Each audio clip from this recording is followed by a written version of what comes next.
Hello, good morning my dear student. आज फिर से आपका फिजिक्स के क्लास 11th में स्वागत है।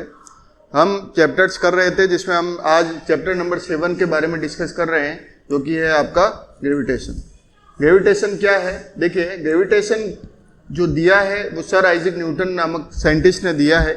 इसमें क्या होता है, इस पूरी दुनिया के अंदर ईच पार्टिकल एक दूसरे को क्या करता है, अट्रैक्ट करता है। तो उसके बीच में लगने वाला जो फोर्स है, उसका जो कैलकुलेशन है, उसका जो फॉर्मूला है, उसका डेरिवेशन है, उसके बारे में जो नॉलेज है वो किसने दिया है? सर आइजैक न्यूटन ने दिया है। आइए सबसे पहले हम बात करते हैं केपलर्स लॉ के बारे में। तो फर्स्ट टॉपिक आपके क्लास 11th के अंदर ग्रेविटेशन चैप्टर के अंदर है केपलर का नियम। तो केपलर का जो लॉ है वो 3 तरीके के लॉ केपलर ने दिए हैं। तो आप लोगों को दिख रहे हैं, that is your first law of Kepler, second law and third law. First law के बारे में क्या बताया है केपलर ने कि जो आपका प्लेनेट वो इलिप्टिकल पाथ के अंदर मूव करता है, फर्स्ट चीज। और इस इलिप्टिकल पाथ के जो 2 सेंटर होते हैं, या आप कह सकते हो 2 फोकस होते हैं, उसके एक सेंटर पर कौन बैठा होता है? सन बैठा होता है। वापस से समझिए इसको। फर्स्ट लॉ ऑफ केपलर क्या कहता है कि जो प्लेनेट है वो रिवॉल्व करते हैं किसमें? इलिप्टिकल पाथ के अंदर। उसके 2 फोकस होते हैं। फर्स्ट पॉइंट पर कौन बैठा होता है? दोनों फोकस में से एक पॉइंट पर सन बैठा होता है। तो the orbits are elliptical. First law के बारे में ये पता चलता है। सेकंड लॉ क्या है? सेकंड लॉ में क्या पता चलता है कि जब आपका जो प्लेनेट है वो मूव करता है इलिप्टिकल पाथ के अंदर, तो इक्वल टाइम के अंदर वो इक्वल एरिया को फॉलो करता है। जैसे कि सपोज आपका यहां पर कोई प्लेनेट P1 मूव कर रहा है और सपोज 5 सेकंड के अंदर ये प्लेनेट यहां से यहां पर मूव कर गया। तो अगर अपन इस सन को और इस प्लेनेट को अगर यहां से मीट कर दें तो जो भी एरिया बन रहा है, सिमिलरली अगर ये सन से दूर है तो इलिप्टिकल पाथ में अगर ये यहां पर बैठा है प्लेनेट और 5 सेकंड में यहां तक पहुंचा, तो ये वाला एरिया दैट इज योर, अगर अपन बात करें POP2 और सिमिलरली बात करें P3O P4, तो ये दोनों एरिया आपस में कैसे होंगे? बराबर होंगे। कहने का मतलब इक्वल एरिया बनता है किसमें? इक्वल टाइम के अंदर, अगर प्लेनेट किसमें? इलिप्टिकल पाथ के अंदर मूव करता है। थर्ड लॉ के बारे में क्या कह रहा है कि जो प्लेनेट इलिप्टिकल पाथ में सन के चारों तरफ रिवॉल्व करता है, तो वो कह रहा है कि टाइम का स्क्वायर जो होता है और सन और प्लेनेट को मिलाने वाली जो डिस्टेंस होती है उसके क्यूब के डायरेक्टली प्रोपोर्शनल होता है।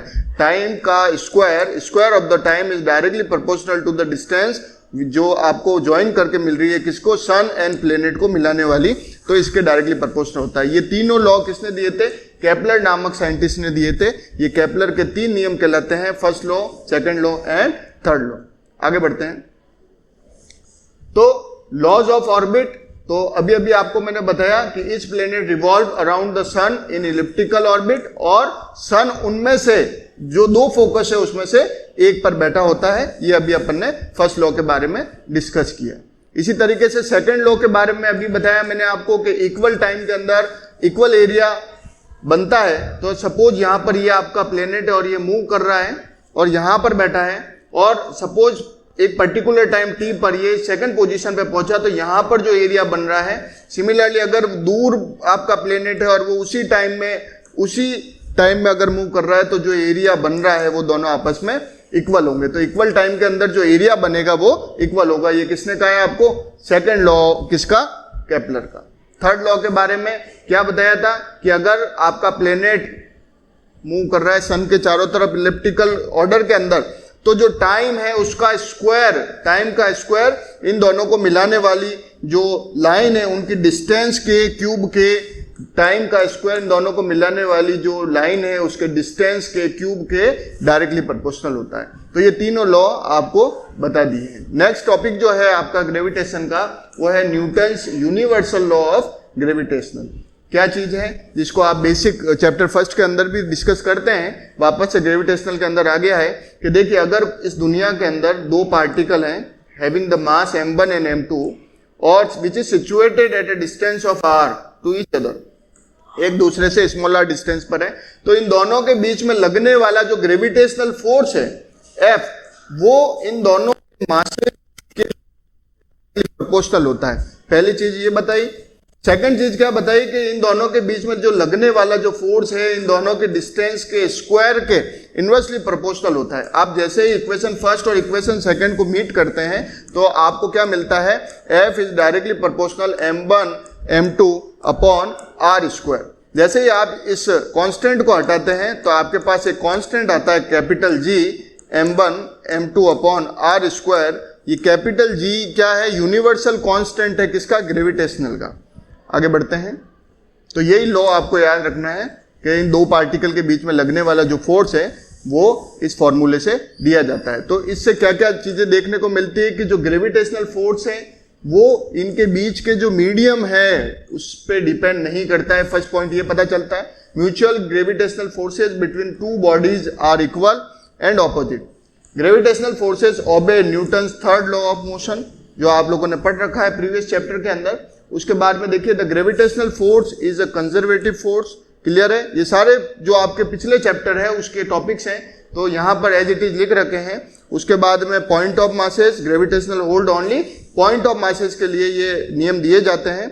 Gravitational force between two point masses is a central force, that is the magnitude depends only on R, has no angular dependence. जो रेडियस है दोनों के बीच की उसी पर डिपेंड करता है। और the gravitational forces between two bodies is independent of the presence of other bodies. दो बॉडीज के लिए ही दिया जा सकता है। अगर अदर बॉडीज है तो उन सबका वेक्टर सम ले सकते हैं। सपोज फॉर एग्जांपल यहाँ पर एक बॉडी दूसरी बॉडी है, यहाँ पर कोई तीसरी बॉडी, यहाँ पर कोई चौथी बॉडी है, तो सबसे पहले इन दोनों का फोर्स कैलकुलेट कीजिए, फिर इन दोनों का फोर्स कैलकुलेट कीजिए, फिर इन दोनों का फोर्स कैलकुलेट कीजिए, taking this point as a reference, और फिर सभी का जो फोर्सेज है उनका वेक्टर सम कर दीजिए। You will find able to find the equivalent forces. Now acceleration का क्या ग्रेविटी पर असर पड़ता है उसके बारे में अपन पढ़ते हैं। तो देखिए एक्सीलरेशन को निकालने के लिए हमें अभी हमने ये फोर्स का फॉर्मूला ग्रेविटेशनल से पढ़ा है कि F का जो फॉर्मूला होता है वो क्या होता है, G। एक कोई बॉडी है जिसका मास स्मॉल m ले लिया और कोई दूसरी बॉडी उसका मास कैपिटल M ले लिया और दोनों के बीच की जो डिस्टेंस है उसको r लिया, तो आपका जो फॉर्मूला बना वो क्या बना, F बराबर G mm upon r square. अब देखिए आपको पता है कि F का एक दूसरा फॉर्मूला भी होता है, वो क्या होता है, F बराबर m में होता है। और आपको ये पता है कि जब ग्रेविटी की बात करते हैं, है ना, तो लीनियर मोशन की बात करते हैं तब तो एक्सीलरेशन आता है, और जब ग्रेविटी की बात करते हैं तो A रिप्लेस हो जाता है G से, तो F किसके बराबर हो गया, mg के। तो ये जो आपका जो फॉर्मूला जो अपन ने निकाला है ग्रेविटेशनल का, उसमें F की जगह क्या रख देंगे, mg। तो हमारे पास क्या फॉर्मूला आ गया, Gm capital M upon r square. यहां से आप देख सकते हैं m से m डायरेक्ट कैंसिल हो रहा है और आपको ग्रेविटेशनल एक्सीलरेशन की वैल्यू मिल रही है, that is equal to Gm upon r square. तो ये आपका क्या बन गया, ग्रेविटेशनल एक्सीलरेशन।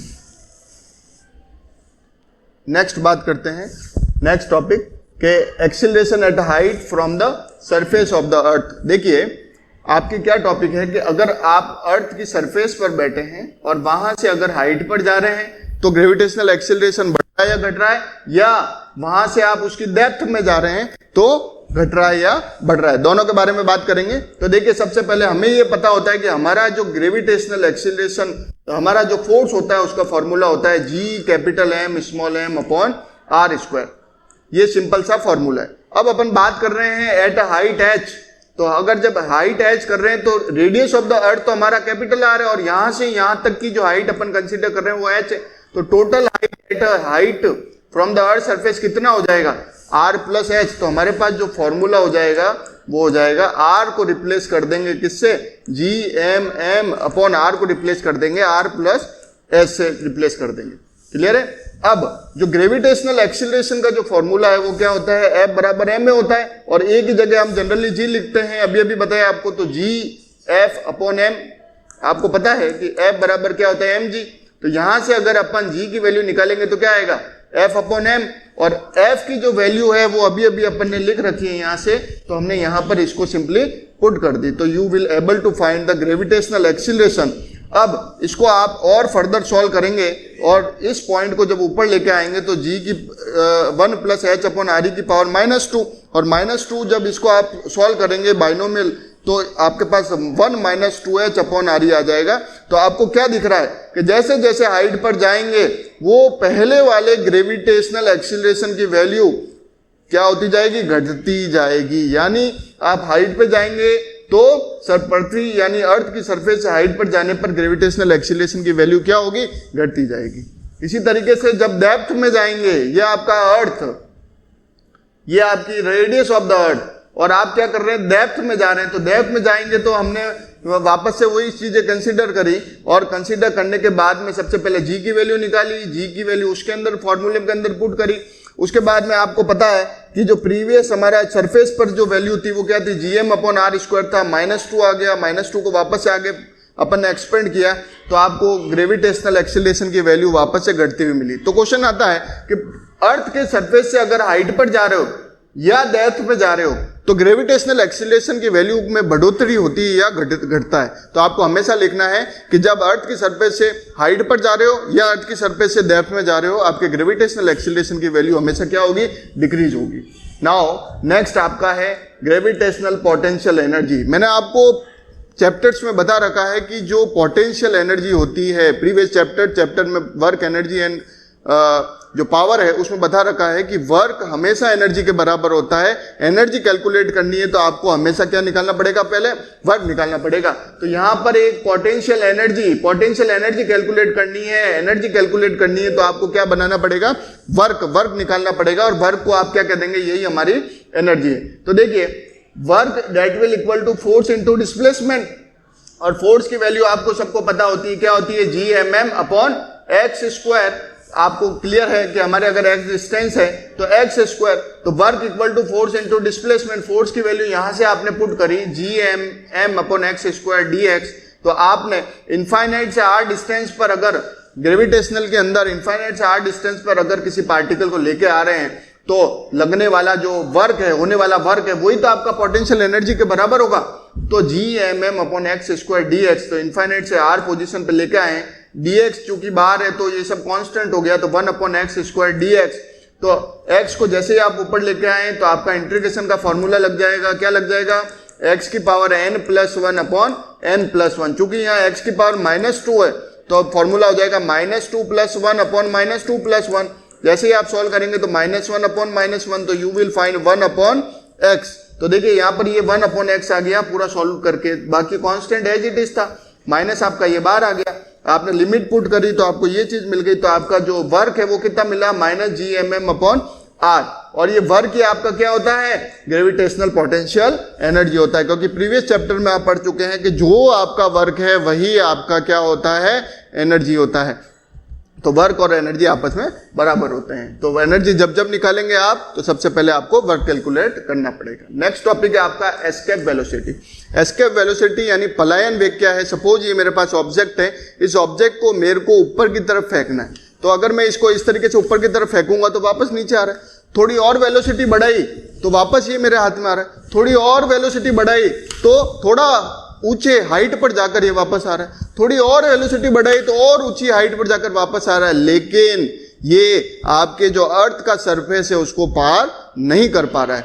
लेकिन अगर आप एस्केप वेलोसिटी के बारे में बात करें कि अगर मैं इसको इतनी मिनिमम वेलोसिटी दे दूं और उस मिनिमम वेलोसिटी से ऊपर फेंकूं कि ये अर्थ के एटमॉस्फेरिक सरफेस को पार करके चले जाए और वापस कभी भी लौट कर न आए, तो वो मिनिमम वेलोसिटी जिससे ये ऑब्जेक्ट अर्थ के एटमॉस्फेरिक सरफेस को पार कर जाए और वापस पृथ्वी पर लौट कर न आए, वो वेलोसिटी आपकी क्या कहलाती है, एस्केप वेलोसिटी यानी पलायन वेग। तो पलायन वेग क्या है कि वह वेलोसिटी जिससे किसी ऑब्जेक्ट को पृथ्वी के सरफेस से दी जाती है वेलोसिटी और वो एटमॉस्फेरिक सरफेस को पार कर जाता है, वो वेलोसिटी आपकी क्या कहलाती है, एस्केप वेलोसिटी कहलाती है। इस पर क्वेश्चन आता है कि कोई किसी भी ऑब्जेक्ट का पृथ्वी के तल से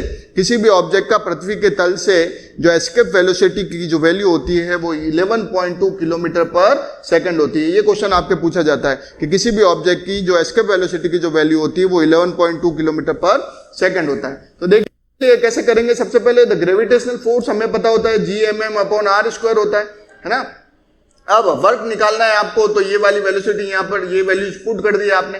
अब r डिस्टेंस तक लेके आना है, कहां से, इनफाइनाइट से, तो Gmm/r² dr, तो हमारे पास ये वैल्यू आ गई Gmm/r।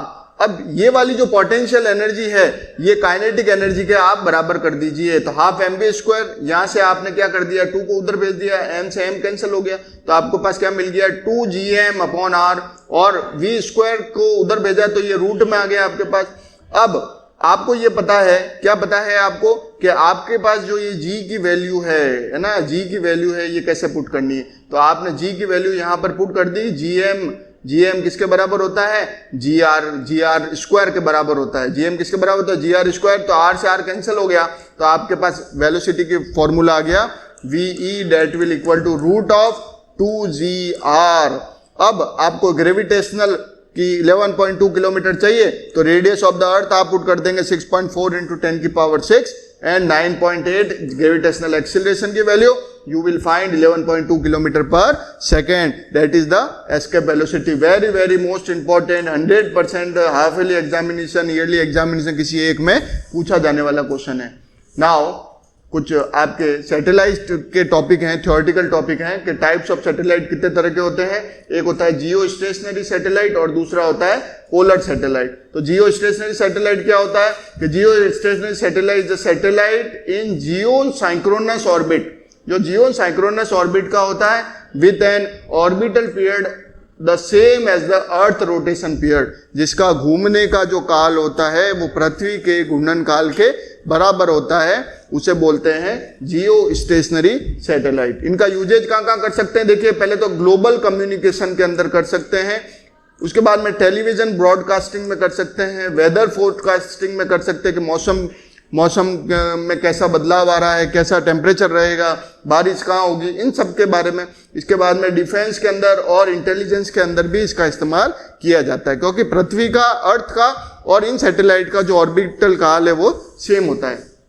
Now polar satellite is a satellite that revolve around the earth in a polar orbit. Earth के पोलर ऑर्बिट पर घूमने वाले सैटेलाइट को कैसा सैटेलाइट बोलते हैं, पोलर सैटेलाइट। इनका यूजुअली क्लोज एज 250 किलोमीटर होता है। As the earth rotate about its axis, उसके अर्थ अगर रोटेट करती है अपने एक्सिस पर, a polar satellite passes many different places during its motion, unlike the geostationary तो पृथ्वी का जो है, अर्थ का जो है वही उसका है, लेकिन पोलर का क्या है कि अर्थ जैसे घूम रही है तो वो डिफरेंट पोजीशन पर घूमने वाला जो सैटेलाइट है वो पोलर सैटेलाइट है। पोलर सैटेलाइट का इस्तेमाल कहाँ कर सकते हैं, यूजेज देखिए, polar satellite are been used to record the land, तो डिफरेंट पोजीशन पर जाएगा, है ना, अर्थ के, तो उसके क्या पिक्चर्स वगैरह भेज सकता है ना, उसके सी के टेम्परेचर भेज सकता है ना, उनके क्लाउड के पिक्चर्स भेज सकता है, प्रेडिक्ट कर सकता है मूवमेंट ऑफ हवा की गति, हवा की वेलोसिटी। उसके बाद में ultimately forecast of the weather reporting बहुत अच्छे से कर सकता है। It is hence also called monitoring और वेदर सैटेलाइट भी इसको बोल सकते हैं। तो thank you all of you, आप लोगों ने इस वीडियो को देखा और अच्छे से देखिएगा इस वीडियो को बार बार, और 11th के सभी साथियों के साथ इसको शेयर कीजिएगा। ये आपका ग्रेविटेशनल का चैप्टर था, इसके सारे टॉपिक इंपॉर्टेंट है, एग्जाम में आने लायक हैं, इनको बार बार देखिएगा। कोई भी आपको डाउट होता है तो आप कमेंट सेक्शन में आप पूछ सकते हैं। Thank you everyone.